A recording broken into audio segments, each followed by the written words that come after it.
So I'm going to look over here, but that's because I have my questions already. All right, we're ready. Let's go. Welcome, everyone, to another episode of Finding the Source. I am Peter Carmichael. I'm director of the Civil War Institute at Gettysburg College. I'm also a member of the History Department.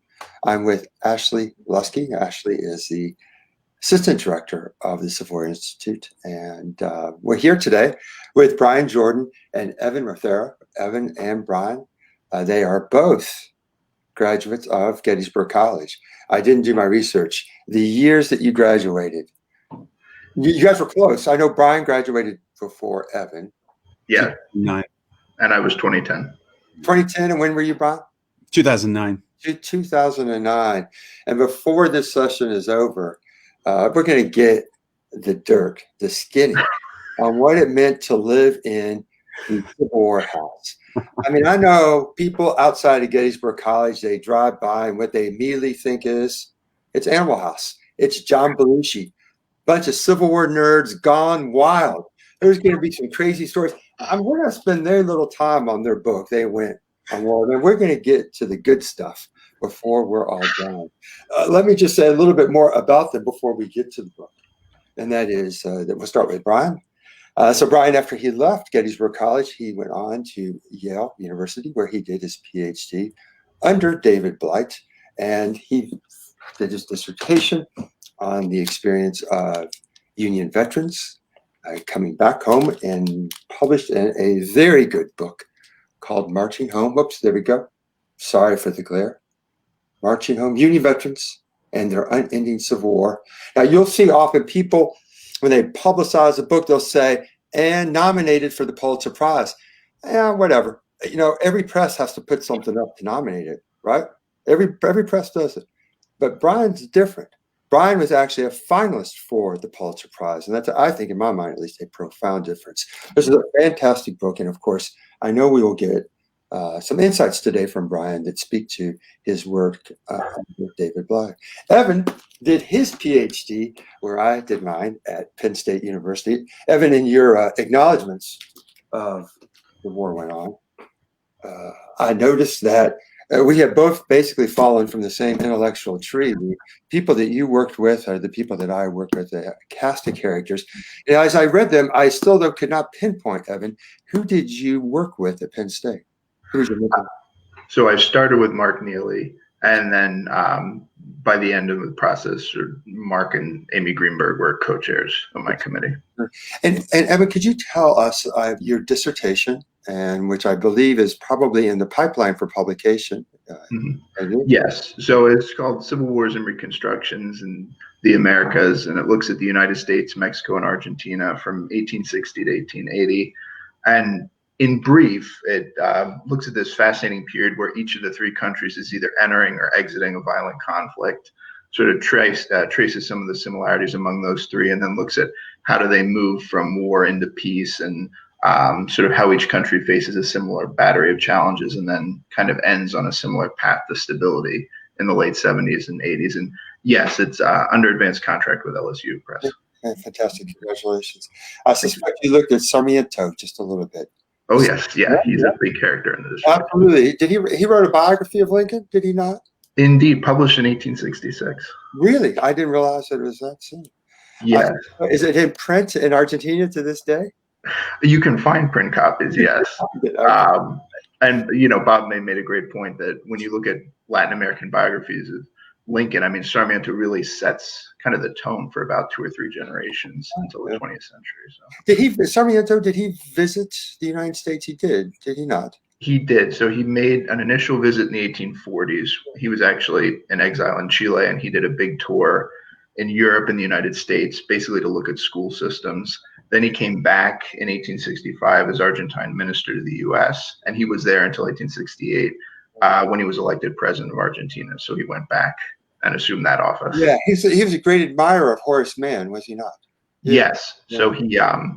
So he translated Mary Mann's work about Horace Mann, and he just as he wrote Vida de Lincoln, he also wrote Vida de Horacio. So yeah, huge admirer. And he met him in the initial trip, and then by the time he came back in the second time, Horace had died, but he renewed his friendship with Mary Mann, and she helped him kind of promote some educational endeavors for Argentina in terms of attracting people to go and teach in Argentine normal schools. They're very exciting. And, we have this trajectory in the field of Civil War history to globalize the conflict, which is absolutely a good thing. Often, though, what results, and again, I'm not criticizing this work, it's just simply that it's work that looks basically at how the globe perceived what was going on in the United States, and it's almost done entirely through English-speaking sources. But Evan actually visited Argentina and worked in the Argentinian archives. And so I think that, of course, is going to open up a dimension that we certainly have not seen before. And that's kind of hardship duty, I would imagine, Evan, going down to Buenos Aires, huh? Oh, yeah. It was a real cross to bear. Yeah, no, I've always wanted to go to Buenos Aires. All right, fellas, we got Ashley here as well. Ashley, I think we talked about I'd get us started.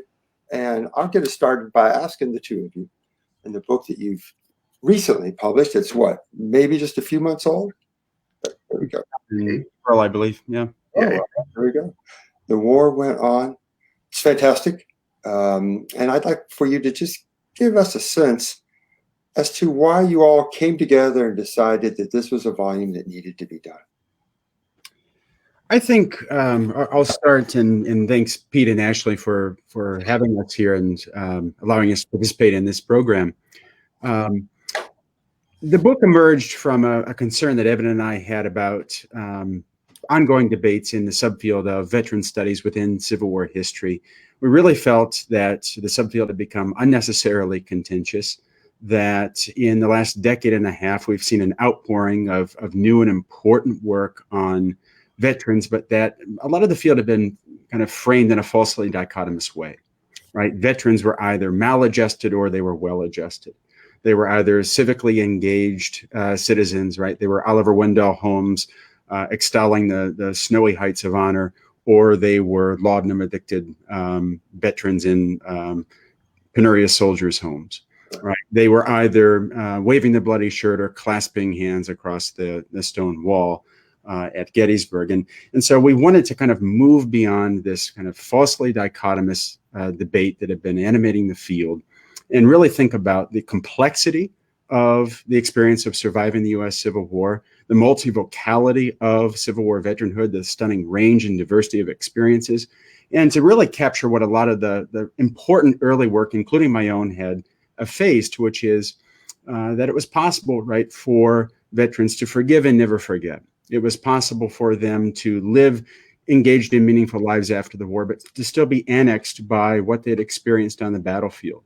Veteranhood is a messy, nonlinear, complicated experience, and there's a stunning range of experiences that we still need to explore. And so, Evan, I'll just come straight to you now. One of the starting points for this volume, and that I also saw in a number of the articles, is the reference to Gerald Linderman's Endowment of Courage, right? Could you talk a little bit about that, Evan, about Linderman's argument and why that has been a starting point for this volume, and again, for so many of the other pieces? Well, one of the main things that emerges out of Linderman is this notion of the veterans going into a period of hibernation, right, after the Civil War. And I mean, you can see in a lot of the essays, you're right, Pete, people reference Linderman.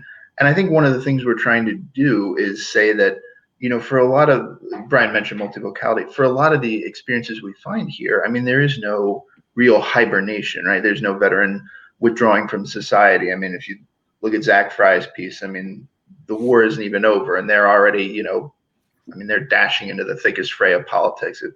If you look at mine, I mean, again, the war's not over, and they're interested in going and fighting in another one, and sort of invoking their authority as veterans to say, we've got to do something about this pestilential Austrian and his French puppet master. We've got to kick them the heck out of Mexico. And a lot of the essays in this volume, sort of try and reinforce this central point. But at the same time, I mean, one of the things that I think Brian just brought up that I want to really emphasize, I mean, we're not trying to create new orthodoxies either. If you look at Kurt Hackemer's piece, I mean, it's sort of the exception in the volume in the sense that he does talk about, these veteran colonies in the northern Great Plains and elsewhere, I mean, in some ways they did serve as sort of a refuge for veterans from society, or I hate to use the phrase safe space, but in some sense, almost a safer space for veterans, or, you know, a place where they could hibernate or maybe withdraw from politics, whatever the case may be.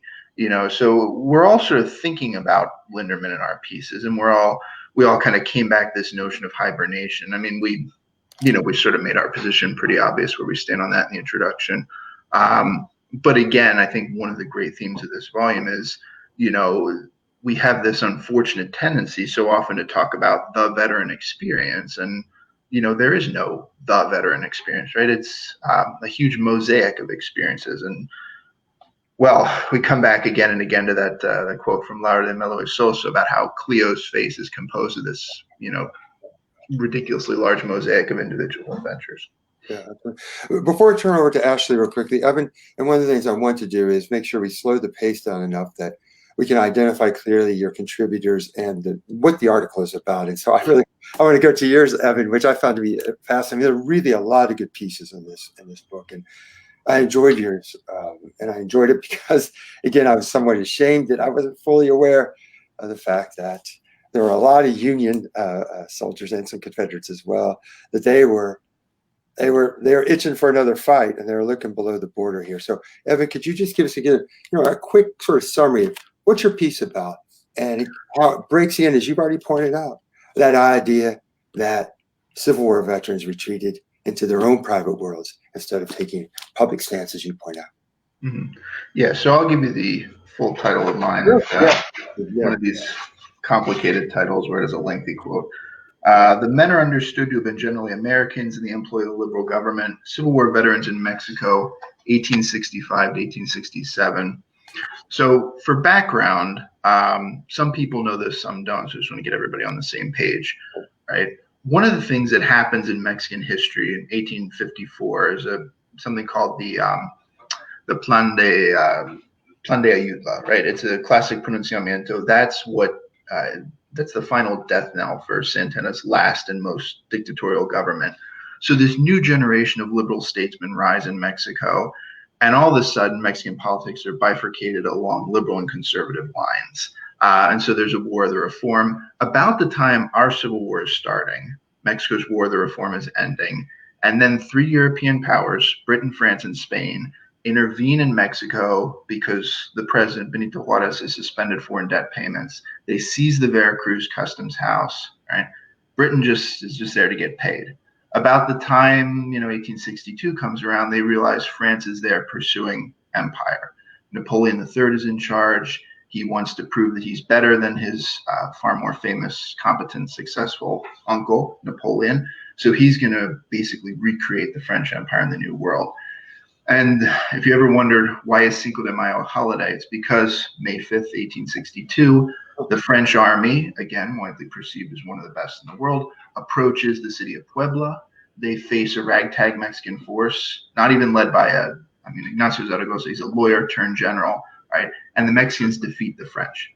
And so that's all background, right? Eventually, of course, the French enter Mexico City. Juarez is chased first up into the sort of northern tier Mexican states and into the borderlands. So by 1865, right, a lot of people in the United States have been saying, what about the Monroe Doctrine, right? And Lincoln's response is not unfair in one sense, right? One war at a time. We're a little preoccupied.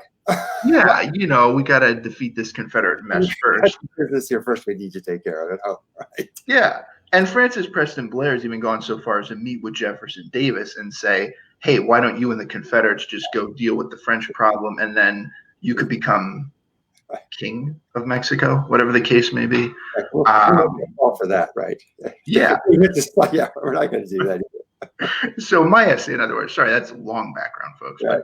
But before you keep going, for those listening, I think, if you don't gain anything else from our conversation today, we know now why we have Cinco de Mayo.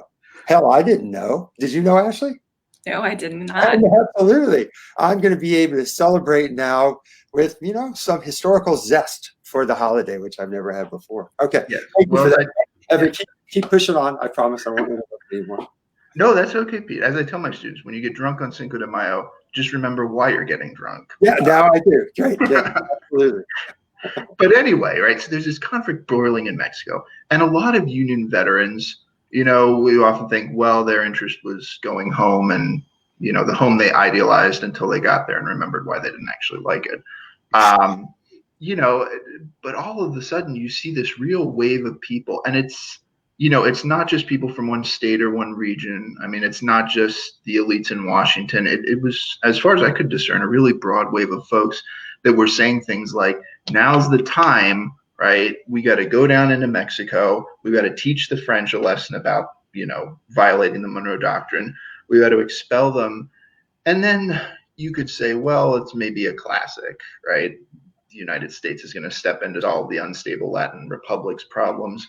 But what you really see are a lot of people invoking the language of sister republics and saying, we've got to go help Mexico because Mexico is a sister republic. And Grant goes so far as to say, look, our war doesn't end so long as the French are in Mexico. All right. So if we want kind of stability, if we want order, then we have to get them out of there. And we have to make sure that, the democratically elected president, Benito Juarez, and his government survive this foreign threat to topple. So you have Grant and you've got Matias Romero, the Mexican minister, kind of coordinating and engaging in all these wild plans. Grant says sends General Sheridan with 50,000 men into Texas, right on the border, ostensibly to secure the state, but everybody knows they're really there, showing the flag to Maximilian. And if you ever wonder how, what Sheridan say about this, well, he hated Maximilian. He hated the French, right? He was all for basically invading and fighting the imperialists. And he controlled Texas and Louisiana. He was governing those regions. So he took something like 30,000 rifles from the Baton Rouge arsenal and basically did arms drops across the border. He prearranged signals with the liberals. They retrieved these guns and then took them and used them to fight against the French. He permitted liberals to cross the border and recruit in places like Brownsville. I mean, these are all neutrality violations. There's specific pieces of law that, now violating the Neutrality Act. And everybody says, oh, Andrew Johnson, he took a hard line against the Fenians, the Irish who tried to invade Canada. And he did, right? But he did nothing to enforce the neutrality legislation on the southern border. So veterans crossed, right? You see African Americans, a fascinating guy from Argentina named Edelmiro Mayer. He actually, harangued Maximilian's troops in German, which he spoke in addition to Spanish and English. Other kind of nameless veterans that I dredged up, from consular records and stuff, they're crossing the border. They're entering the employ of the liberal government. So, I mean, really, a lot of these veterans, they're not just kind of engaging in paper broadsides, right? We've got to defend the Monroe Doctrine. When they're voting with their feet, they're going down to the border, crossing, and actually, helping to vindicate the Mexicans against the French invasion.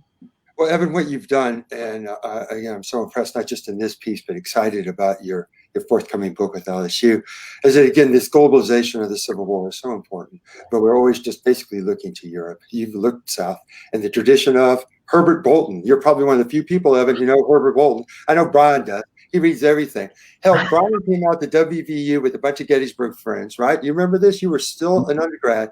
We talked, and you said these three undergrads had read Michael Holt's History of the Whig Party. Man, that is bigger than a Bible. It's huge. And I thought, so it just goes to prove that my reference to the Civil War house as being another Animal House was absolutely unfair. Slanderous. You guys were extremely studious. Before I turn it over to Ashley, Evan, I think that the lesson learned here is that what U.S. Grant should have done as president, he should have built a wall on the eastern side of Mexico. Keep the French out, right? Well, by the time Grant got into the presidency, they were out. They left. Oh, they were out. Yeah, but they could have come back. Well, you didn't. When's the next invasion? It's probably Woodrow Wilson and Veracruz, no?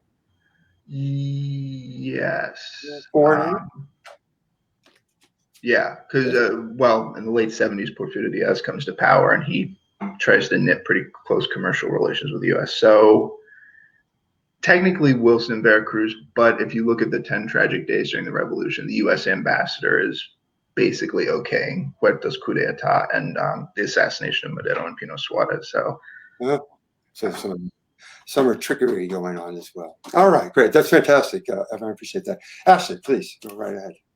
So I kind of want to walk us back to the bigger question that we opened with, talking about the multivocality of the so-called the veteran experience, which is, you guys have rightly identified and your contributors have rightly identified as being very misleading because there was no one veteran experience.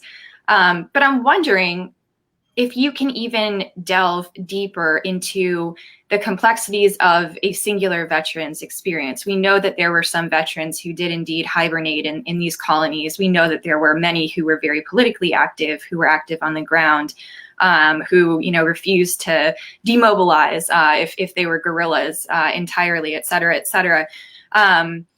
But how about within the singular veteran experience itself? How do these essays help us better understand the complexities of one particular veteran, that they could feel contradictory emotions about reconciliation and reunion and upholding their cause as the only legitimate cause?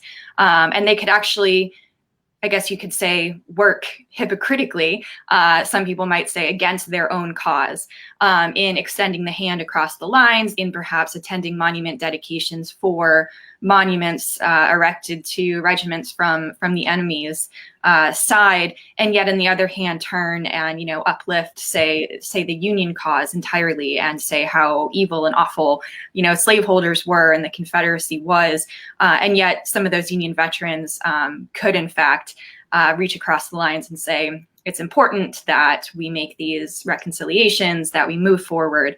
How does this better delve into the individual complexities of the veteran experience?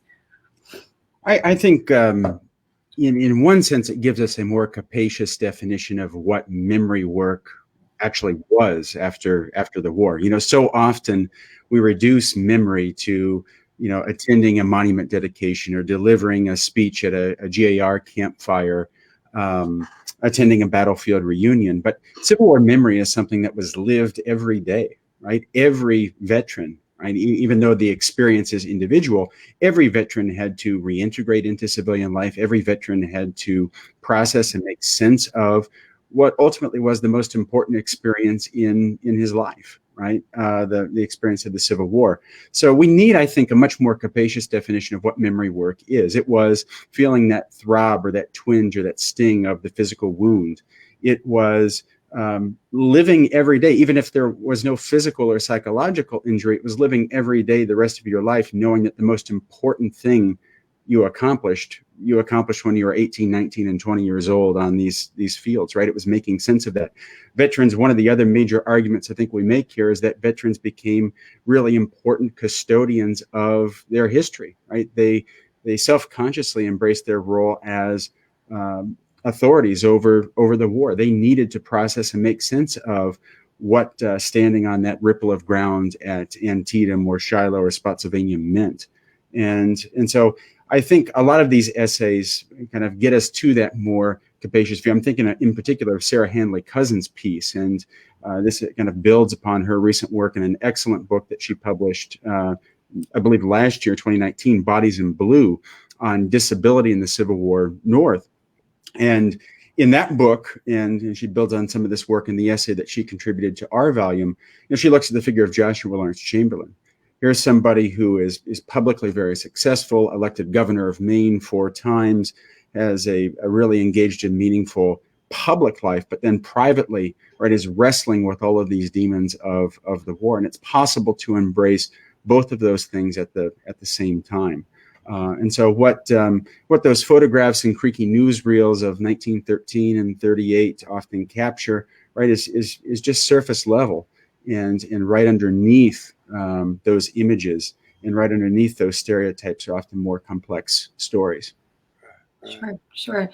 And, it leads me to another, point or question that, especially in recent years when so much of the hand across the wall, at Gettysburg, kind of sentimentality of reunion has been, pitched and attacked. I think a lot of people say, well, there was absolutely nothing to that. That was all a myth. There was no romance. There was no, sense of reunion. And yet, if you look at individual veterans' experiences and perceptions of the war, it's not entirely false. There's a respect for the other side's, martial values, for manhood demonstrated on the battlefield that even though it can never truly be separated from cause and from ideology, it was there. And so, I think your work and your contributors' work, help us to remember again, not to entirely divide up all of these veteran experiences, veteran perceptions of the other, the memory work, et cetera, as so dichotomous. But there can be actually, grains of truth, sometimes very large grains of truth, even in the, the romantic mythology that since, especially the last, several years has come under attack and been debunked, with good reason. But this helps to complicate, those ideas of individual veterans.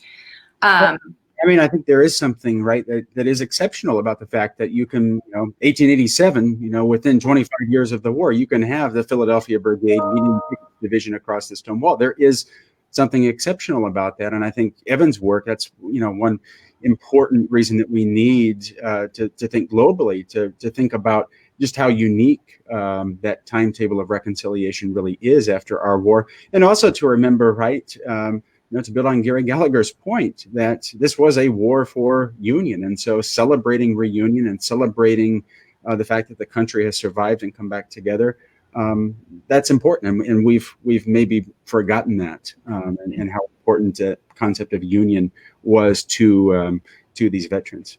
Sure. Yeah. Evan and Brian, you both stress that this experience of veteranhood is not singular, not monolithic. I think you press a crucial point, is that if we reduce these individuals just to their Civil War experience and we don't look at the world that they inhabited, and as Brian, as you were alluding to, that even means that we need to consider their daily lives that were outside of that military experience that they once had. That is not the preoccupation that gets them through day in and day out, which I think we tend to do. And so I put that as a background for you to both comment. And again, since you were the editors of this volume, I know that you'll be familiar with all the pieces. Matthew Holbert's piece, which I thought was absolutely fantastic, on Frank James. I really love that piece.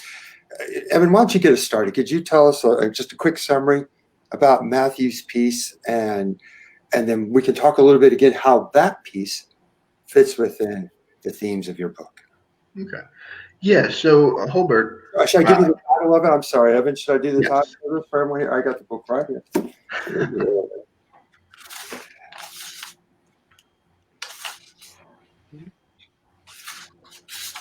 It is. That's an easy title. The Trials of Frank James, Guerrilla Veteranhood and the Double Edge of Wartime Notoriety. All right, take it away, Evan. Okay, so Holbert has, thought about guerrillas for some time and had published several articles, and sort of a fascinating book a couple years ago with University of Georgia Press. I mean, how do guerrillas basically become gunslingers in the Old West, which is worth a look if you're interested in the subject. And so here he takes up Frank James, and one of the points that he makes is, well, a lot of veterans can demobilize, right? If you're Northern veterans, you go home. Southern veterans, it's a little more complicated. But if you're regular Army, a lot of those people, I mean, they remobilized during Reconstruction, basically in another way, but they were able to demobilize. But what does a guerrilla do? What happens to guerrillas after the war ends? And his point is, well, we need to look at Frank James as a lens and think about, he doesn't mean trials in the sense that, well, the house was burned down, he had to build a new one, right? I mean, actual trials of Frank James and, sorting out some of these problems of guerrilla veteranhood. And ultimately, how does Frank James kind of reintegrate into society? So I think, as we look at this, I mean, it hits on a number of these things, sort of a divergent experience from a lot of other veterans, just playing into that multivocality idea. had another point, of course, it just flew out of my head. But so the essay makes a number of good contributions. And I don't know, do you want to add anything, Brian? I'm listening for both of you now. What I was struck by this is that, Frank tries for a while to resume a civilian life as a humble farmer. I think he disguised himself. And life's going pretty good. But then damn Jesse shows up and somehow convinces him, hey, let's go back to a life of crime. They go up to Minnesota. Things fall apart in a heist up there. They kill a few people. Then they head back down south and they get themselves into some more problems. Jesse gets killed, as we know. And then Frank says, you know what? I'm going to surrender, right? I'm going to go in. I think he does this. Does he do it in Missouri, I believe? And he kind of strikes a deal. He puts his pistols down and says, you know what? I'm willing to take my chances. And he goes through a trial. And here it goes back to your point, Evan. These are real trials he goes through. So he has one in Missouri. He gets through that. And then he goes, I think, he had an incident in Muscle Shoals, the place in Alabama that's famous for music. He had a little heist there as well. He's got a trial there. So the key here, and this is what I found, again, so compelling about Matthew's piece, these trials take place, man, this guy is a cold-blooded murderer. There's no doubt about that, right? And he continued doing it after the war. Can you guys explain to me, by, of course, summarizing Matthew's piece, how in God's name did he get off, and what does this tell us about veterans? Want to take it away there, Matthew? Brian, Matthew Jordan? Well, I think it hits on one of the other big themes of the book, which is that veteranhood is a nonlinear experience, right? I mean, we think that these men come back, and we've looked at the problem of reintegration as though it happens immediately after the war. They readjust to civilian life, and then the issues of the war are put behind them, right? And I think a lot of that emerges again from Linderman's hibernation thesis.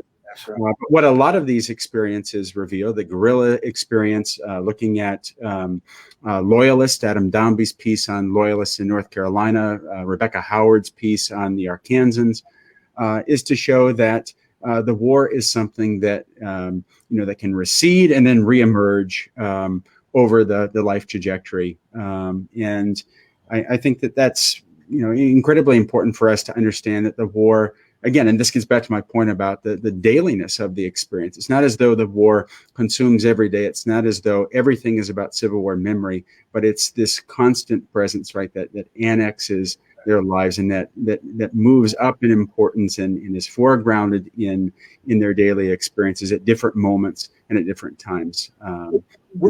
I hope we'll back this to the end, and then. Oh, I'm sorry, Evan. Did you want to say something? Oh no, I was just going to build on that a little bit. What Brian said. Some of the other contributors that we haven't mentioned so far get into this as well. And I mean, Jonathan Noyales' essay, for instance, about the memory of one particular battle, which is a nice kind of complement to Stephen Sodergren's broader discussion of veteran memory in the Tribune. I mean, I think we quoted Don Alberts from his book on the Battle of Glorieta. Sometimes the fights over among the victors about who did what, in the victorious episodes are more brutal than the battles themselves. And I mean, you see these long, drawn out, prolonged conflicts often fought through the pages of newspapers or through, addresses or pamphlet wars or whatever the case may be. And I mean, Brian's right. Civil War memory, sometimes you see veterans very keyed into it. They're very interested in fighting this particular battle. Where were we at Cedar Creek, and who broke first, and who retreated, who has the lion's share of glory for this particular battle, and for a variety of units from corps all the way down to regiments or even companies sometimes. But sometimes you're right. I mean, they're not. You don't see quite so much emphasis being placed on it. So. We also have Jonathan New's, I thought it was fascinating essay. I mean, I think all the essays are fascinating, but I can honestly say I never thought quite as hard about memorial halls. And I mean, one of the points he makes is, a lot of veterans, they don't necessarily want a statue, right? What do they want? They want a different kind of space, and one that can be used in a variety of different ways. Everything from, and their language is very instructive here, the display of relics, to hosting different types of talks or community events. So anyway, you had a comment you wanted to make, Pete, but I just thought I'd throw that out. I think, and again, I hope we come back to this at the very end, because your observations with us this afternoon and what these individual essays attest to is, again, the multiplicity of experiences of being a Civil War veteran. And as you both have pointed to, the importance of thinking about place and time, that specificity is so crucial. But of course, what it makes it so difficult for all of us here, as well as those who are listening, is that we still have to make some generalizations, some broad observations about what it meant to be a Civil War veteran. And again, I hope that we can come back to that issue, because I struggle with that, in the classroom, because I want to be able to capture the nuance and the complexity and those differences. But when you try to do that, before you know it, you've got a lot of pieces all over the place, and it's hard to see the whole. And maybe that's the next step. I know, again, I'm eager to hear Brian's thoughts, because Brian's essay in this volume is an essay, and I wish more collections of essays would do what Brian did, and that is, at the end, have a piece that doesn't summarize the historiography, which of course is useful, but a piece, and what Brian did, is looking to the future and where we might go in terms of books and articles to do down the road. So I hope let's not lose sight of that. I'd like to go to the piece on the National Tribune, and that is it Sodergram? Is that how you said his name? Sodergram. Yeah, I thought that was a really interesting piece, and we'll get to what I thought was the key takeaway from it, and that is the veterans' sense of history. Let me put it another way. It's how they thought historically. And what comes out of the Tribune is this relentless search for the truth. And for those, of course, listening would think, well, that doesn't seem so odd at all. That's, in fact, what they should be trying to seek. But it is clear that there is an understanding that there is one truth, and it is indisputable. And, of course, the person who's writing that piece for the Tribune is making the claim that he possessed that truth and no one else. Now, here's my question for you all. How does their way of thinking historically, now I want you to take it away from this article, how veterans in general thought historically, this belief that there is one truth that is recoverable, right? It is singular, it is indisputable. Tell me how their way of thinking historically makes it challenging to understand the veteran experience and challenging to interrogate their sources. Who would like to go first? Evan, you could go first. How about you? I was just going to say Brian could go first. That's a tough question. I don't know how I would answer it. That's a tough question, I think.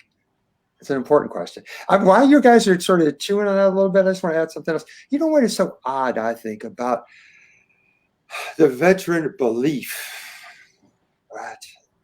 The belief that is an unshakable one, that there is a truth, because in the war, as soldiers, they came to question whether there was a truth. They came to see that there was real challenge in believing almost anything that they either read or that they heard. And so their understanding of knowledge and what knowledge was based upon, that foundation, man, it got hit pretty damn hard during the war. But they came out of the war not thinking, hey, wait, there's interpretations out there. They came out of the war saying, now, wait a minute, there still is a history that can be recovered. It is singular. We possess it. We own it. We convey it. But damn, during the war, they got hit pretty hard when it came to that philosophical understanding of knowledge. Okay, with that background, take it away there, Evan. How does their understanding, the veterans' understanding of history, their belief in truth, how does it make it challenging to try to understand veterans as historians, understand veterans in terms of the documents that they have left us? Well, I'm still not sure I formulated an answer, but it's a very good question, and I'm going to answer it by answering my own question. Sure. One of the things Brian and I talked about a lot is the old sort of Edmund Wilson idea that the Civil War never really produces a literature, right? Mm-hmm. I remember talking to Doug Wilson about this once, and he's, we can say the Red Badge of Courage, but I mean, really, Wilson's idea is there is no kind of literary outpouring after the Civil War. And so Brian and I have been thinking, and it grew out of kind of conversations we've had before, but also out of working together on this book. I mean, Yeah, there might be no literature, but is that because veterans are not interested in producing literature? What they're interested in producing is history, right? They want to write, the histories of whatever that may be, whether it's a history in a very broad scale of the war itself, whether that's, the detailed minutia of the Battle of Cedar Creek, or, even a much smaller engagement that very few people would have heard of. So we, come back to this point again and again, veterans sort of thinking about history, veterans writing and doing history. I mean, it seems like there's something more there that we probably will explore at some later date. And Brian, before you jump in, Evan, just for our audience, the book that you were referring by Edmund Wilson is Patriotic Gore. Yes. I assigned for the first time to my Civil War survey class. I think they enjoyed it. I'm not sure I'm going to use it again. I'm certain it's an important book. For whatever reason, I couldn't quite integrate it the way I had hoped to into the class. But I think the students enjoyed the pieces. Patriotic Gore, I'll say it again, for those of you, certainly worth everyone's attention. Okay, thank you, Evan. Brian, would you like to add to that as well? Yeah, I mean, I think this gets to this larger question that the war is something that veterans need to process, right? And it's something that one of the points that we want to make here is that, and this gets back to your question about what's the commonality, what's the common thread that, unites all veterans who survived the war, is that they need to make sense of it. They need to impose some sort of order on an experience that as they're experiencing it, they could not make sense of. And history becomes one very important way that they do that. Certainly you can look at veterans who become obsessive collectors of regiment histories, who assemble personal libraries. I'm thinking of John Page Nicholson from the 28th Pennsylvania, who assembles this massive library of all of the unit histories. They become hubs of information. They know exactly where to acquire information. G.A.R. Halls, Jonathan New, another Gettysburg grad, has his excellent essay about kind of the civic uses of those spaces, but they also become reliquaries in one sense. And there's not just the textual need to document and record history, but there's the belief that that there's truth in material culture. Absolutely. And that's a very important part of this conversation, I think, as well. I just then will switch over to Ashley. I'll just add that again, volume makes important contributions in looking at material culture, also looking at the built environment, all things that we as Civil War historians don't often consider. But I'll add this. I'll try to answer my own question here as I puzzle through it. And it is their way of thinking historically, the veterans, that I think has often led us as historians to make some unfortunate assertions that Civil War soldiers were so traumatized by the war, so overwhelmed by what they had gone through, that they buried those dark memories, and instead they presented to us a very romantic and glorified past. To some degree, that's the case, but that as a starting point, and for many it is, I think it is a false one. I think that what we need to begin with is how they thought historically. And in thinking historically, they're trying to put together a narrative that is, I would say, fairly sanitized, in part because they're trying to get the truth. It's as factual, it is as clean as possibly can be. So, rather than saying, hey, these guys are so, emotionally torn and ripped up by the war that they hid the real war from us. And I swear to God, if I hear or read anything that has Walt Whitman that said, we'll never get through, I'm shutting the book, or I'm putting my hands over my ears and I'm not going to listen anymore. I cannot stand that point as a starting point. Instead, we need to think how these veterans thought historically. And again, his name now just eluded me, for the Tribune. Soderman is how you say his name? Soderman. Yeah. Where does he teach? He's at Norwich University up in Vermont. Yeah. Oh, of course. Yeah. Well, that's a fantastic piece of this as well. Okay. We'll turn it back over here to Ashley. So Do you have a question that you can ask and then you can answer it? It seems to be that's what we're doing here today. So throw out a really tough question that you have the answer for. So you guys have brought up Jonathan New's piece a few times. So I wanted to delve a little bit more deeply into that.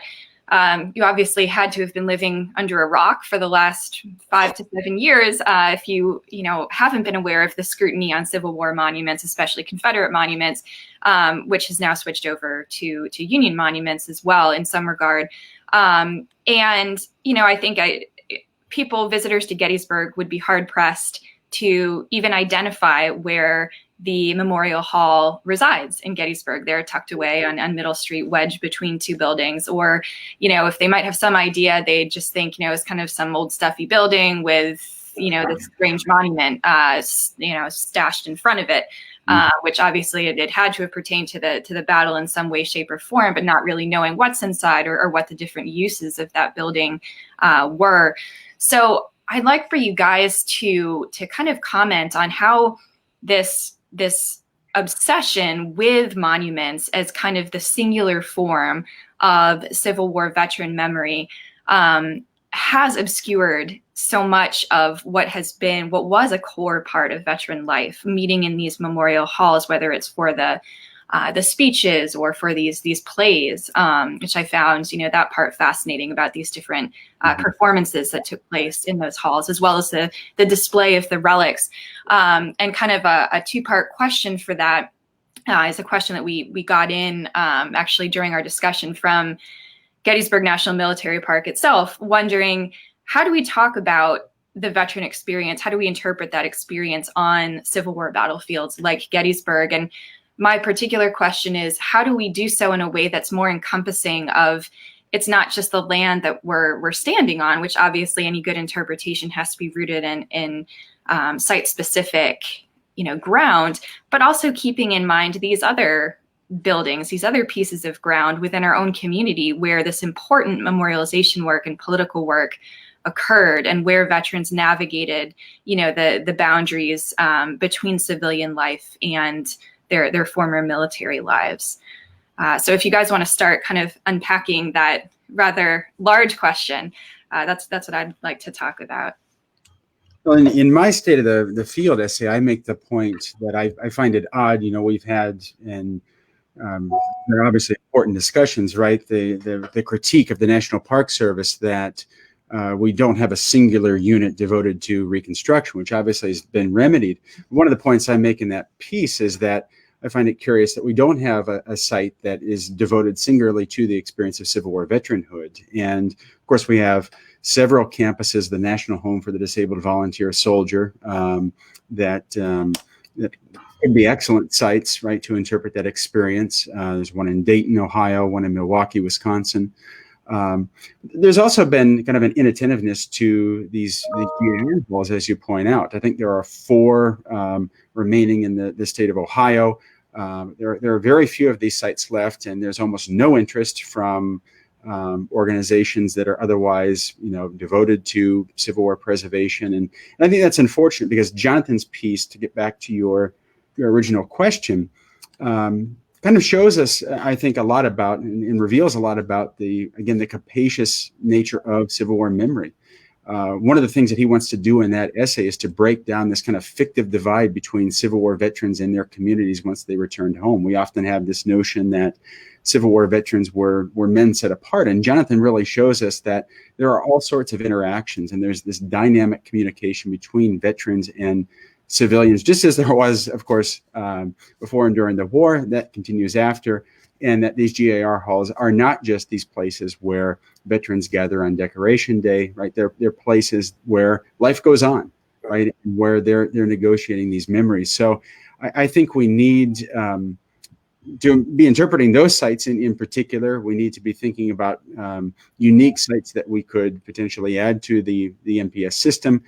In terms of battlefields, right, again, we need to think about those monuments as again, object examples of the way that these veterans are thinking about themselves as custodians of the past, as custodians of history, to think about battlefields as commemorative landscapes, to embrace them as much broader than just being sites of military action, but to think about them as commemorative landscapes, I think, is an important first step. And obviously that work is ongoing, and the Park Service is moving in that direction in terms of their waysides and their public programming. I mean, I think we saw that's one of the great fruits of the sesquicentennial, and we need to continue those conversations and to think about the layers of the past, right, and the ways that what happened on those battlefields in particular moments could last and annex lives for decades. Right. And we should just quickly know about the Park Service that some of these sites have done this even before 2013. I mean, the museum here at Gettysburg, they devote sizable, not a significant number of panels to the veteran experience. Chickamauga, Chattanooga has a great exhibits on the reunions that took place there. The very first, in fact, doing great reunions.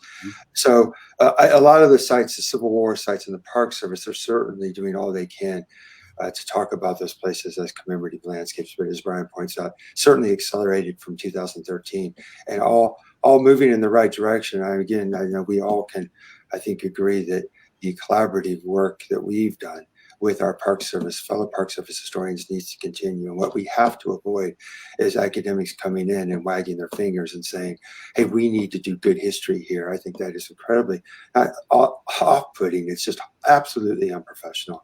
And our Park Service folks that are in the trenches, they're doing all they can, fighting the good fight, as they say. Evan, I'm sorry to interrupt and let Evan go with the rest of Ashley's question there, if you have something to add. No, I think Brian captured a lot of what I was thinking. Obviously the monument issue is a giant powder keg in a lot of senses, and trying to deal with it in the classroom. I mean, I've just in the past couple of years, I'll give you some context. I've taught in Pennsylvania, Penn State. I was at Sam Houston for a year. I was in Texas, and then now I'm in Arkansas. And I taught Civil War at Penn State. I taught Civil War here at Fort Smith. I didn't at Sam Houston, but I did teach the first half of the U.S. survey. So by the end of it, we were in the Civil War and Reconstruction. And of course, you always want to talk about monuments and commemoration with students. And depending on where you are, you have some really fascinating discussions. So when I taught Civil War at Penn State, one of the things I decided is, well, we use Bill Blair's book, Cities of the Dead. And it was one of the best discussions that I'd ever had with students. And it was great too, because a lot of discussions, you're just feeding questions to students and they're answering them. But here, there was a lot of talking among the students, and, people got a little heated about it, as you might expect. And but the thing that strikes me, the interesting part of your question, Ashley, I think one of the great contributions in Jonathan's essay was showing that, for a lot of veterans, it wasn't just about a monument. These memorial halls were far more useful for them for a variety of purposes. And as Brian says, yeah, you see really strong links with the community. And just the sheer number of things that could happen in a memorial hall was, for me, fascinating.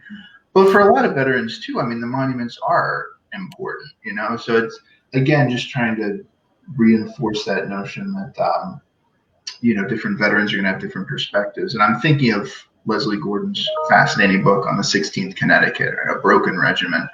And if you're ever curious, how does a regiment, this is one of the probably most unlucky regiments in the entire Union Army in terms of experiencing defeat. And one of the things Gordon says is that kind of gives them a very discordant sort of post-war experience, right? Where a lot of other regiments are celebrating victory. They have to celebrate breaking at Antietam, and then the disaster at Plymouth, and then so many of them being carted off to Andersonville. And so I thought one of the striking parts of her book was saying, a lot of these veterans are very insistent on placing, some kind of marker at Andersonville to mark what they went through. And to me, that's another sort of fascinating aspect of the veteran experience. Who's really pushing the monuments? Who's interested in placing monuments? Where do you want to place monuments? What kind of monuments do you want to place? What sort of architecture? And we have this kind of tendency, I think, and everybody's alluded to in some way, to kind of compress and make things monolithic. And, we talk about monuments like they're often indistinguishable. But in fact, there's a number of often very important differences among monuments. So I think our book contributes to that discussion. Well, yeah, Evan, I would say again about Leslie's work is what I've always been struck by is that Connecticut regiment put a monument at Antietam where they supposedly suffered this horrible humiliation, which I think just points to the conflicted nature of the veteran memories about even place that, look, these men did not run at Antietam. They were put out of position. They were green and they were rookies. That doesn't mean that it wasn't difficult and challenging for them to process it and then present it to the public in a way that was flattering. Or, and I'm sure that was the case. But it's always struck me that if this regiment certainly it broke and it ran, it's odd that they didn't put a monument there. They obviously did not see it that way. I'm not saying that they were celebratory about it as well. And that leads me then to the final question, one of the ones that we have sort of skirted around, in part because, to my surprise, but also to my delight, that this volume does not hit head on the issue of post-traumatic stress disorder or trauma. And I was relieved, actually, because, this supposed dark turn in Civil War historiography, I thought is in part responsible for these binaries. Putting people into camps is never a good thing, period. I think it almost always leads to bad history. I think it's especially bad for graduate students who feel like that they need to take sides. And so I thought that your volume, I was just, again, it moved away from that paradigm. But the book that I was curious that I didn't see, oh my God, the glare's horrible, a lot of engagement with is Sing Not War. Seriously, can't see it at all. At all. You sort of see. Jim Martin, Sing Not War, which again, I love this book and love Jim Martin and love UNC Press. But I'm telling you, Sing Not War is not a great title because it doesn't really tell people what the book is about. This, in my mind, is one of the very first and one of the most important books on the veteran experience. And so this is using this book in which Jim clearly makes the case that, veterans struggled to come to terms with what they had endured in combat. And so now we're not really speaking to the essays in the book that you edited. But I'd like for you to just have some general reflections here about the men that had gone through this horribly violent ordeal, that saw things that were truly unthinkable. They did things, right, that they never imagined ever committing and doing. All right, we know that. So you're talking to a survey class, and you're talking about the trauma of combat, even though we know they didn't use the word trauma. I'll start with you, Evan, and then we can go up to Brian. How do you talk about this issue, about the legacy or residue of combat in the world of the Civil War veteran? Well, I hate to be the guy that says, read my book as you prepare your lecture, but one thing, one thing people could do is, just a quick glance through like some of these essays would kind of give you ideas about how you want to get into, veterans processing their experience. And you could do it a number of ways. It depends on what groups you'd want to start with. And so we've alluded to a lot of the individual essays, but just kind of cherry picking a couple examples from some of them. One way that veterans deal with their experiences, we reference these again and again, through things that Steve Sodergren and Jonathan Noyalis demonstrate, just kind of refighting the war through newspaper battles, and whether it's in search of that great truth or whether it's just, maybe a slightly smaller point. Well, my regiment was, played a more important role than you seem to think on, in whatever battle. What are other ways that veterans process those experience? Well, Kurt Heckemer might say it requires moving somewhere else. And he's, he's building on kind of a long sort of exploration. You can see other people like, Reed Mitchell or it was Bill Deverell in the Civil War West volume talking about veterans moving elsewhere. And, so that they idealize home during the war, they go back home, and then they discover that it just doesn't fit anymore. And so they strike out for greener pastures. It could be veterans that basically want to continue the wars. And whether that's the veterans that I look at that go down to the southern border, the smaller handful that try the northern border with the Finian thing, or Zach Fry's veterans that, fought politics as fiercely as any war. There are other fascinating examples here too. What about Becky Howard and Adam Dombey's essays? When a lot of these unionists are applying for pensions, they have to go and ask their enemies to basically, kind of get support from them. And if they're applying for these pension applications, I thought that was a fascinating aspect of Becky's essay. A couple years, well, maybe more than a couple years, but a couple decades before, you're trying to kill each other, and then all of a sudden, right, time comes to apply for a pension, and who do you have to go to get support from? right? To kind of get some support for your version of events. Well, often the very people, who were trying to destroy the country that you were supposedly fighting against. So I think there's really a number of ways you could tackle this question. And of course, we haven't mentioned Matt Norman's essay on African Americans and the memory they forged about the Civil Wars. The fascinating essay by Kelly Meserek about veterans homes. But Brian, you may probably want to add something, and I don't want to. Well, I would say that veterans on either side, Union and Confederate veterans, right, were never really comfortable putting away the scenes of the past. And they were never really, I think, in their lifetime, ever really certain of the war's verdict. They wanted, I think we've got a lot of scholarship that has helped us to see, right, that these men understood keenly what was at stake in the war. And if we accept that argument, then we have to understand that Reconstruction could be as difficult and as trying an experience as working through the scenes of the battlefield, right? And I think that's one important point, is that it's not just working through what I saw at Shiloh, but it's working through, this is what I suffered, right? I'm taking pride in the pain, I'm taking pride in my suffering, and now I'm seeing that work. If I'm on the Union side, I'm seeing that work being undone in Reconstruction. I'm questioning, did I fight in vain? Was it all worth it? Right. On the Confederate side, I'm looking at a post-emancipation society that I can hardly imagine. Right. So on both sides, right. And this again gets at that rejecting hibernation thrust of this volume. There's this kind of tacit consensus, I think, among veterans that the Civil War is not something that can be easily willed away, and they're never really comfortable with closure. As much as they say that that's what they want, I think the sources bear this out, that they resist that closure because it's a process that they need to work through, and they expected the country to do that as well. Yeah, fantastic.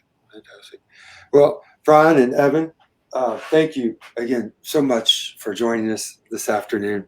And here again, when the war went on, LSU Press. It's a fantastic book. I think that our audience today are able to get a good feel for the diversity of articles in this. The articles they're well written. They are not laden with jargon and all kinds of historiography. It's all kept into the notes, and so they're wonderful. They're accessible pieces. And Brian and Evan are very fortunate that we've run out of time so that they can't give us the war story from the Civil War house. I mean, there's all kinds of rumors, right? Things get wild on a Saturday night. You get some rancid fat back and drink some Applejack and leg wrestle, right? It's always historically Civil War themed. You guys were nerds to the core and proud of it, which, and it still goes on. The tradition continues, as I hear. I'm not let in. And I don't think I want to go into the Civil War house. The stories are just too good. I'd rather just get it that way. I can just say for the folks here at Gettysburg, as you probably both know, we are immensely proud of the contributions that you're making to the field and that you have made to the field. You both are examples of what we do at Gettysburg College. We have a history department and a Civil War Studies minor and a public history minor. All of those three coming together. They're doing really good things for our students. And Brian and Evan, you'll be pleased to know that this summer we have roughly 33, I think, maybe 35 students off in the field as far away as Vicksburg, Mississippi, all the way up to Boston, Massachusetts, from interpretation to cultural resource management.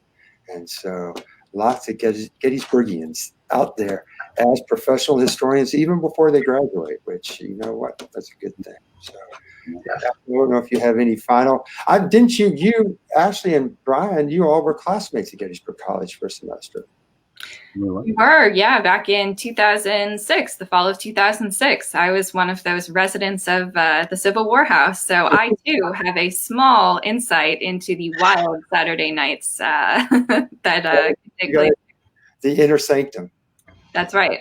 That's right. And I, of course, knew Brian back in his much wilder undergraduate days. And as you can imagine, he was just a powder keg waiting to explode.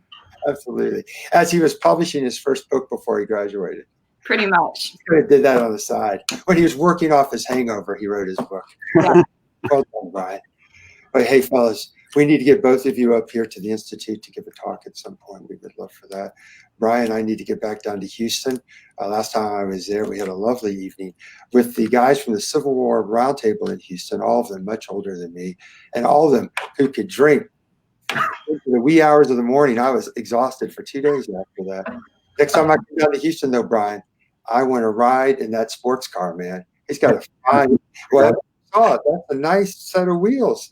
Most historians, they drive Outbacks. No, they're not driving. That's what you get, man. When you get nominated for a Pulitzer, you get to drive sports cars. The question is, does he still have the famed license plate of the undergrad years of Hist Guy, which was his identifying license plate? Oh, Brian, no. Is it? No. No. You get your ass kicked in Texas. Hey, fellas, thank you again so much. Congratulations on the book. There it is. I know Brian's working on some things. You've got a regimental on Ohio unit. You got a biography of Ben Butler as well. Excited to see all that and excited to get you guys back up here in the Berg at some point. All right. Ashley, take good care of yourself. All right. You as well. Folks at home, we'll see you. We got a little bit of a break, do we not, Ashley? We do. Yep. You guys have, as I was saying yesterday, you have the final word of 2020 for finding the source. So we will pause until the new year and come back with a list of guests and discussion topics shortly, as soon as we can solidify that up for 2021. All right, you all. Take care. Take care. All right. Take care.